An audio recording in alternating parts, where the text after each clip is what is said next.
Selamat sore Pak Hengki dan teman-teman. Pada hari ini kami akan mempresentasikan hasil kerja kami. Sebelum itu kami akan memperkenalkan anggota kelompok kami. Yang pertama Hansen, kemudian Hengki Putra Wijaya, kemudian saya sendiri Lovin Alexander, Thomas, dan William Ong. Nah, kami akan membahas bab 4 yaitu mengenai informasi akuntansi pertanggungjawaban. Nah, yang pertama adalah perkembangan metode dalam pengendalian biaya. Terdapat beberapa cara yang telah dikembangkan dalam metode pengendalian biaya, antara lain. Nah, yang pertama adalah sistem biaya standar. Nah, sistem biaya standar ini itu lebih berfokus pada pengendalian cost atau biaya per produk. Berikutnya adalah sistem pengendalian biaya overhead pabrik. Nah, sesuai dengan judulnya sistem pengendalian overhead pabrik, maka pengendalian ini berfokus pada sumber daya yang dikonsumsi oleh manajer yang memiliki wewenang untuk mengkonsumsi sumber daya tersebut. Berikutnya adalah sistem pengendalian berdasarkan aktivitas atau Activity Based Responsibility Accounting System. Nah, pada pengendalian ini, dia lebih berfokus pada aktivitas yang mengonsumsi sumber daya. Nah, berikutnya yaitu konsep informasi akuntansi manajemen. Nah, di sini ada beberapa konsep. Yang pertama yaitu aktiva terkendalikan. Nah, untuk aktiva yang terkendalikan itu bagi seorang manajer pusat pertanggungjawaban adalah aktiva yang perolehannya atau penggunaannya berada di bawah atau di dalam wewenang manajer pertanggungjawaban. Yang kedua, pendapatan terkendalikan.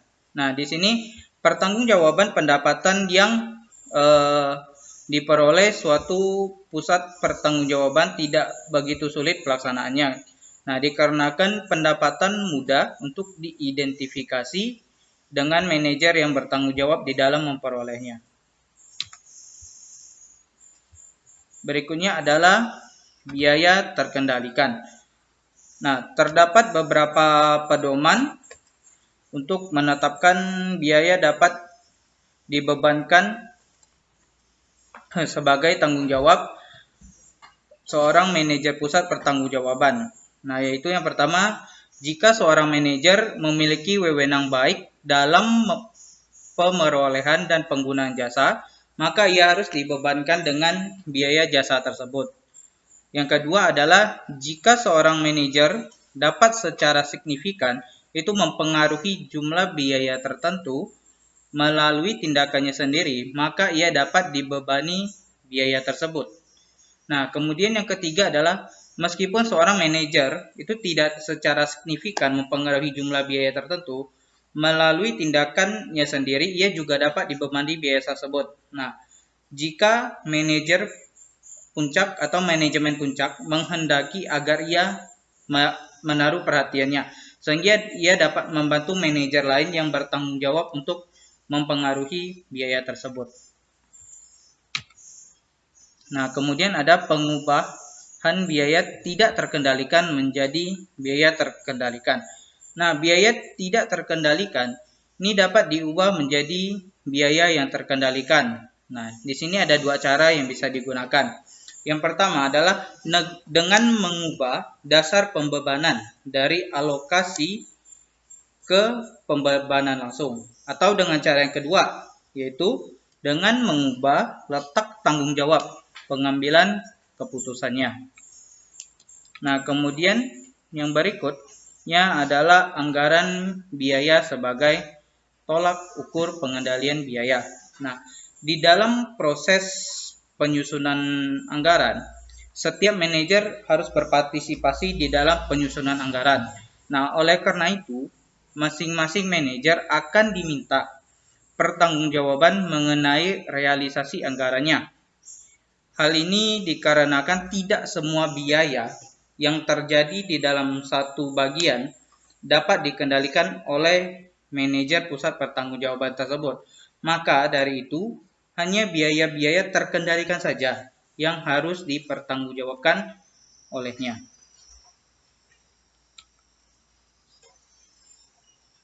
Kemudian terkendalikan biaya versus dengan variabilitas biaya.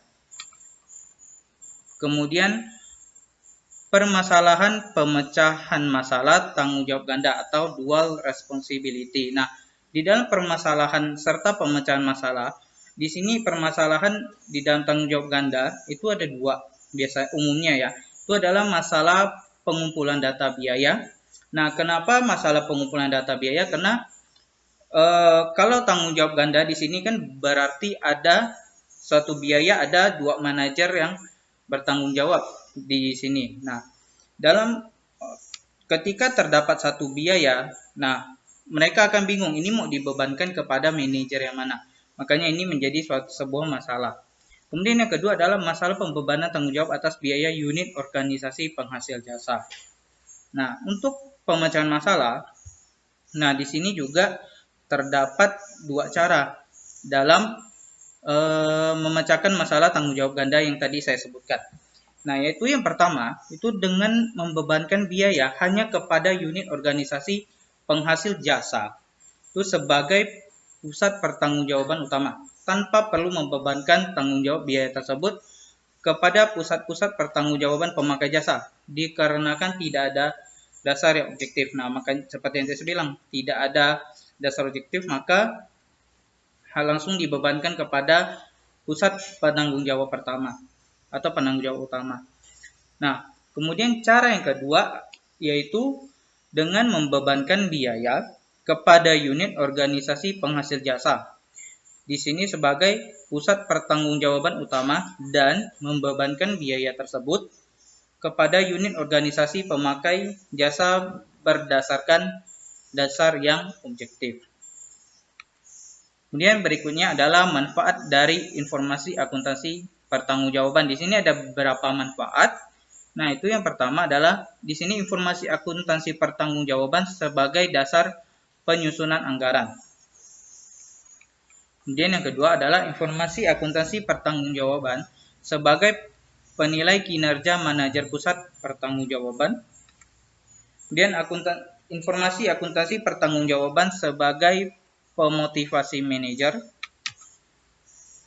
Berikutnya, informasi akuntansi pertanggungjawaban memungkinkan pengelolaan aktivitas. Berikutnya, informasi akuntansi pertanggungjawaban memungkinkan pemantauan efektivitas program pengelolaan aktivitas. Sekian dari saya, terima kasih. Oke, baik, selanjutnya saya akan melanjutkan tentang seli ke-6, yaitu tentang asumsi perilaku dalam sistem akuntansi pertanggungjawaban tradisional. Terus, sistem akuntansi pertanggungjawaban tradisional dirancang berlandaskan atas beberapa asumsi tentang perilaku manusia berikut.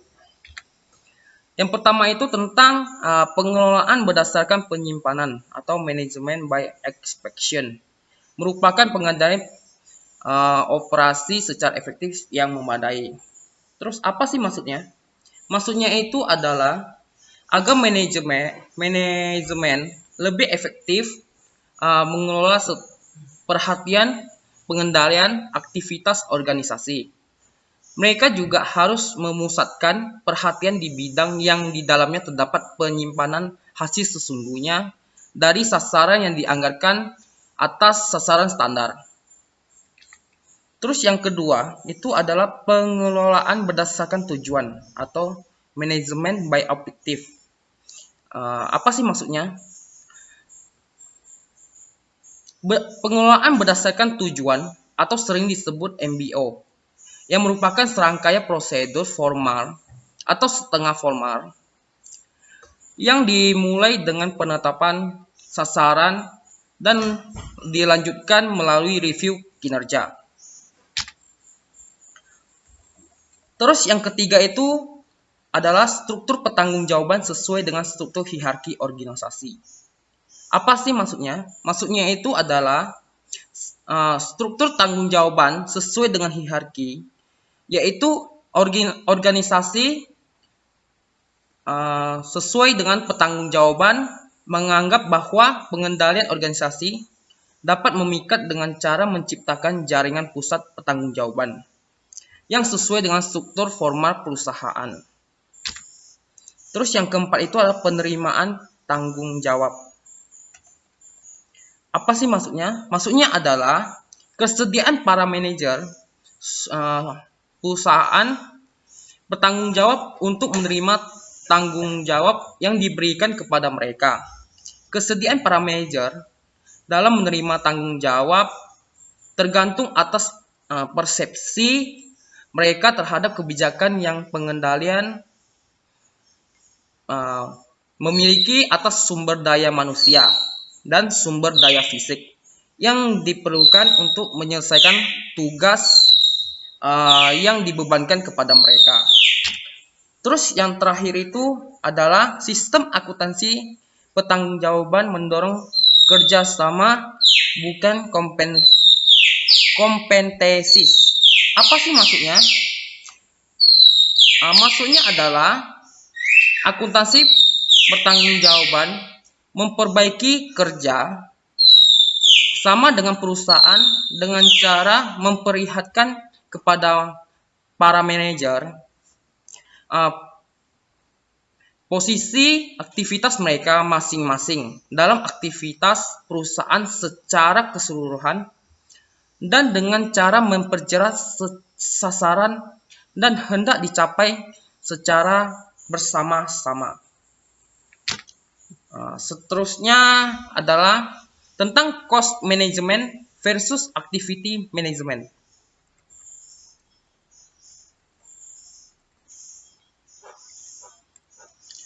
Cost management itu yang membedakannya adalah satu, sistem akuntansi pertanggungjawaban tradisional menyediakan informasi akuntansi bagi manajemen untuk melakukan cost management. Terus poin yang kedua adalah pengelolaan biaya difokuskan pada biaya, bukan pada aktivitas yang menimbulkan biaya. Sedangkan activity management, yang poin pertama adalah pengelolaan aktivitas atau activity management merupakan proses mengidentifikasikan aktivitas yang menjalankan organisasi, menentukan nilai bagi organisasi, pemilihan dan mempelaksanakannya, aktivitas yang menambah nilai bagi pelanggan. Terus poin yang kedua adalah menghilangkan semua aktivitas bukan penambahan nilai atau aktivitas yang tidak diperlukan dan sekaligus meningkatkan efisiensi aktivitas penambahan nilai atau aktivitas yang tidak diperlukan. Terus apa sih tujuannya? Tujuannya itu adalah pengelolaan aktivitas, menghilangkan pemborosan, dan dengan hilangnya pemborosan tersebut, maka biaya dapat berkurang. Pengurangan biaya merupakan akibat dari penghilangkannya pemborosan. Pemborosan diakibatkan dengan adanya aktivitas yang bukan menambah nilai. Aktivitas penambahan nilai tidak dilaksanakan secara efisien.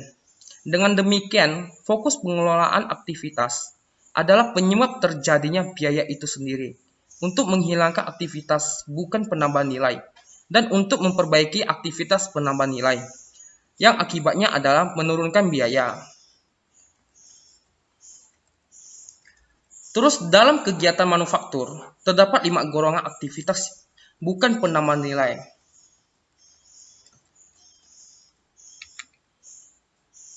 Terus yang pertama itu ada 4 cara mengurangi dan menghilangkan aktivitas bukan penambahan nilai dalam pengelolaan aktivitas. Yang pertama itu adalah menghilangkan aktivitas. Terus selanjutnya adalah tujuan. Apa sih tujuannya? Tujuannya adalah pengelolaan aktivitas adalah penghilangan pemborosan. Dan dengan hilangnya pemborosan tersebut, biaya dapat berkurang. Pengurangan biaya merupakan akibat dari hilangkannya pemborosan. Pemborosan diakibatkan oleh adanya aktivitas bukan penambahan nilai dan aktivitas penambahan nilai yang tidak dilaksanakan secara efisien. Dengan demikian, fokus pengelolaan aktivitas adalah penyebab terjadinya biaya itu sendiri. Untuk menghilangkan aktivitas bukan penambahan nilai dan untuk memperbaiki aktivitas penambahan nilai yang akibatnya adalah menurunkan biaya. Dalam kegiatan manufaktur, terdapat 5 golongan aktivitas yang bukan penambahan nilai, yaitu yang pertama adalah pembuatan skedul. Apa sih yang dimaksud dengan pembuatan skedul? Pembuatan skedul adalah penggunaan waktu dan sumber daya untuk menentukan kapan berbagai produk yang berbeda produk tersebut yang akan diproduksi. Terus yang kedua itu adalah pemindahan. Apa sih yang dimaksud dengan pemindahan? Pemindahan adalah aktivitas yang menggunakan waktu dan sumber daya untuk memindahkan bahan baku, produk dalam proses, dan produk jadi dari suatu departemen ke departemen yang lain. Terus yang ketiga itu penantian. Apa sih itu penantian? Penantian adalah aktivitas yang di dalamnya bahan baku dan produk dalam proses menggunakan waktu dan sumber daya dalam menanti proses berikutnya. Terus yang keempat itu adalah inspeksi. Apa sih yang dimaksud dengan inspeksi? Inspeksi adalah aktivitas yang mengkonsumsi waktu dan sumber daya untuk menjamin produk yang dihasilkan sesuai dengan spesifikasi mutu produk yang ditetapkan oleh suatu perusahaan. Terus yang terakhir adalah penyimpanan. Apa sih itu penyimpanan? Penyimpanan adalah aktivitas yang merupakan sebenarnya yang tidak sama sekali menambah nilai bagi customer.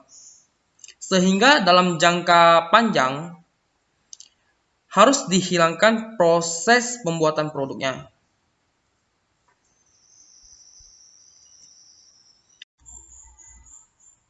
Baiklah, saya akan melanjutkan presentasi dari kawan saya, yaitu yang bagian nomor 5, saya revisi dikit. Dan yang terakhir yaitu penyimpanan adalah aktivitas yang menggunakan waktu dan sumber daya selama produk dan bahan baku disimpan sebagai persediaan.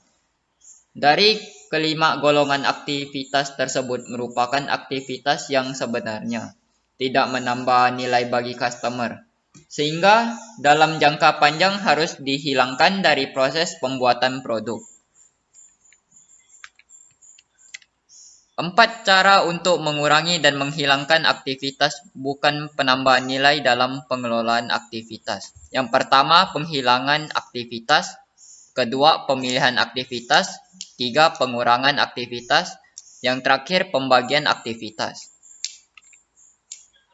Sistem akuntansi pertanggungjawaban tradisional versus aktivitas based responsibility accounting system, yaitu dikelompokkan menjadi 2, sistem akuntansi pertanggungjawaban tradisional.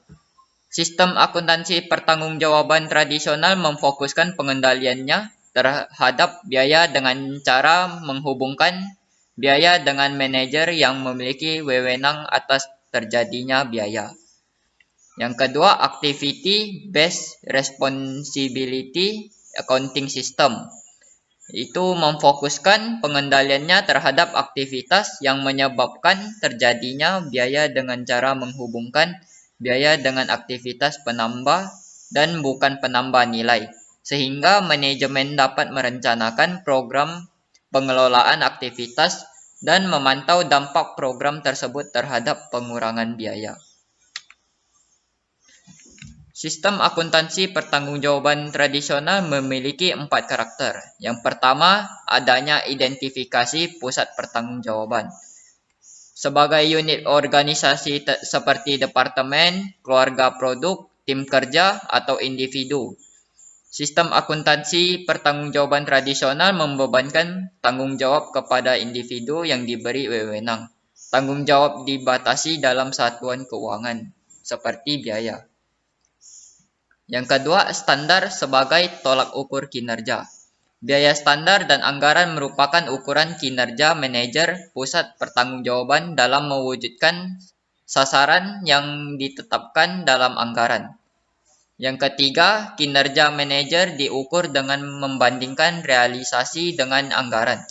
Pelaksanaan anggaran merupakan penggunaan sumber daya oleh manajer pusat pertanggungjawaban dalam mewujudkan sasaran yang ditetapkan dalam anggaran.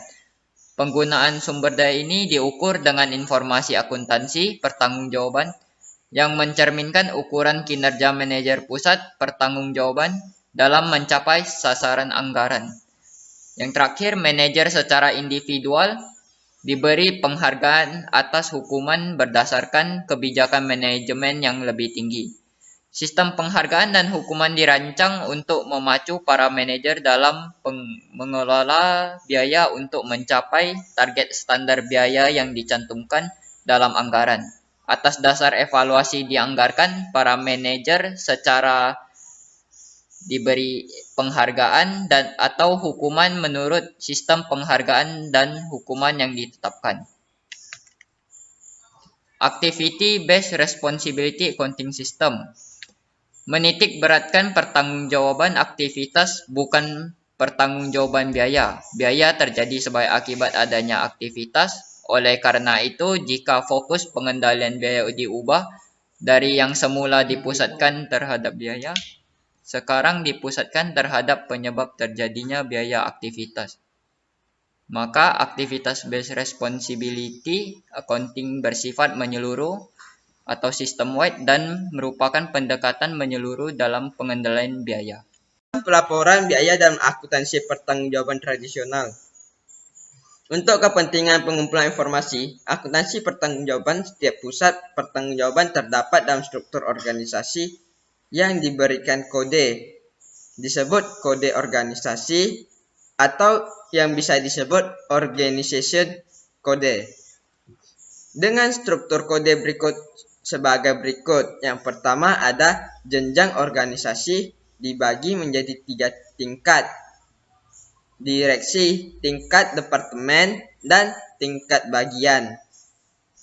Oleh karena itu, jenjang organisasi diberi kode dengan memakai 3 angka, yang setiap pasin angka mencerminkan jenjang organisasi. Yang kedua yaitu angka ke-1 menunjukkan jenjang direksi. Angka kedua menunjukkan jenjang departemen. Sedangkan angka ketiga menunjukkan jenjang bagian.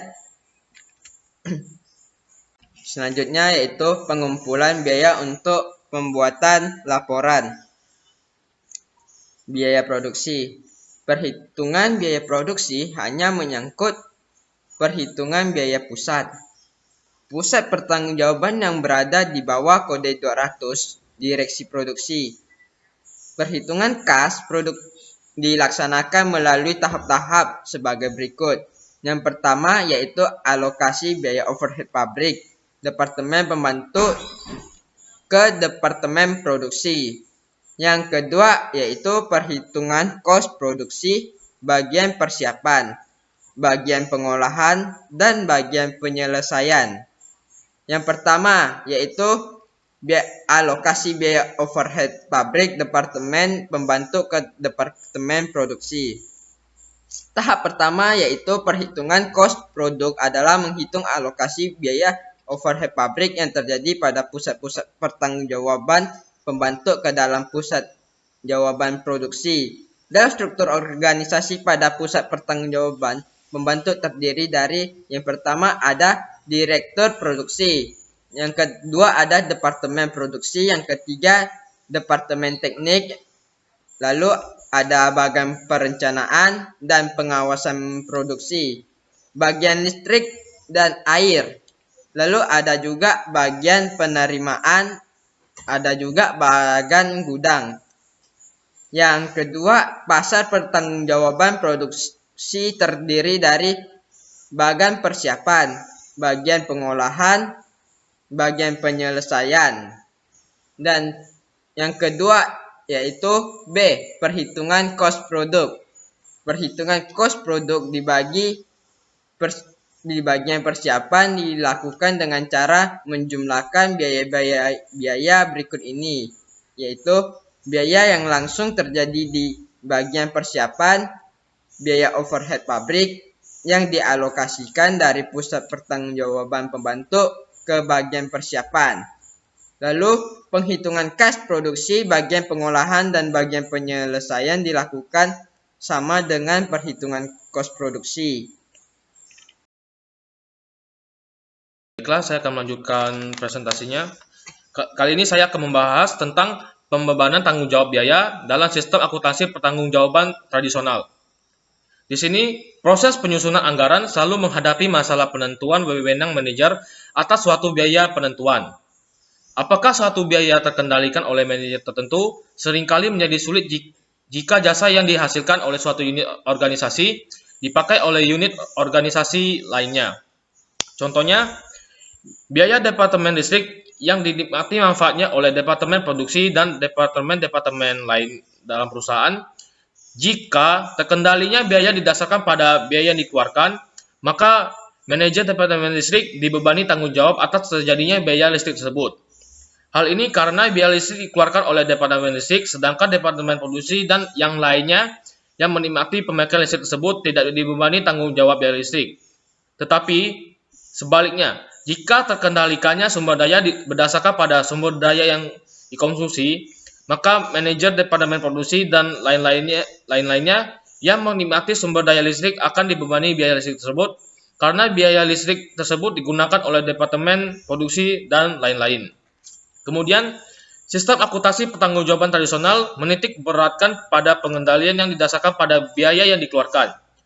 Jika penentuan terkendalikan atau tidaknya suatu biaya didasarkan pada sumber daya yang dikonsumsi, pembebanan tanggung jawab biasanya menjadi sangat penting dalam pengukuran kinerja manajemen.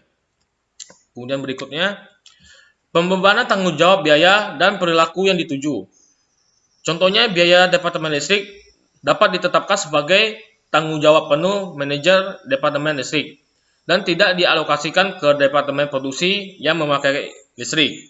Hal ini karena didasarkan pada terkendalinya biaya yang dikeluarkan.